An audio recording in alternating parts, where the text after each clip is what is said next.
me conhece desde menorzão. E eu gosto dela, meu quarto irmão. Cê tá ligado no... Ela, olha. Olha a moto e os carros, rapaziada. Isso aí. Então, ela é uma Viking, Tuff 25, certo? O quadro dela é Viking. É um quadro de alumínio, mano. Gostei muito, porque, tipo, eu achei leve, tá ligado? A suspensão, mano, eu tirei aqui os adesivos, tá ligado? Mas ela é uma GTS. Mano, a galera passa e fica olhando, tá ligado? Não é da nada. A suspensão é GTS, certo, mano? O guidão aqui, ó. O guidão é GT Max, não sei, acho que é 640 milímetros. A mesinha eu não sei a marca. Mano, o primeiro vídeo vai ficar uma merda, né? Porque é assim mesmo. Caixa de direção e a tampa. Neco. Os aros, os dois aros é VMAX. Os dois cubos é GTS. Os discos, eu não sei a marca, é 160 milímetros.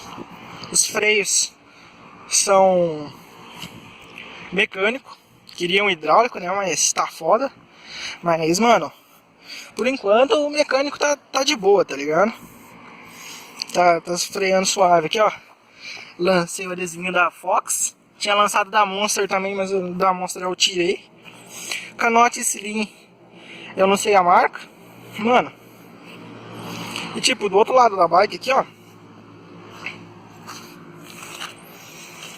A relação é Shimano. Tipo, ela tá com um pedaço de pau aqui, certo, mano? Porque eu não comprei o pezinho ainda. E nem vou comprar, tá ligado? Porque eu só vou usar pra, assim, só coloquei pra gravar mesmo. A relação ela é Shimano.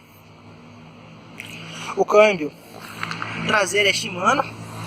O da frente eu acho que é Shimano também. É Shimano Turning. Tá ligado? É um Shimano Turning aí. Mano, a baquinha tá top, tá ligado? E, mano, tipo, coloquei o protetor de quadro ali pra não bater a corrente, tá ligado? Tipo, a corrente aqui, ó. Vai ficar, vai ficar batendo, vai ficar zoando o quadro. E lancei o... Não sei se dá pra vocês verem direitinho aí. Velocímetro aí, a S100. Mano, velocímetrozinho assim, baratinho, tá ligado? 40 conto foi. E é isso aí, rapaziada. Beleza?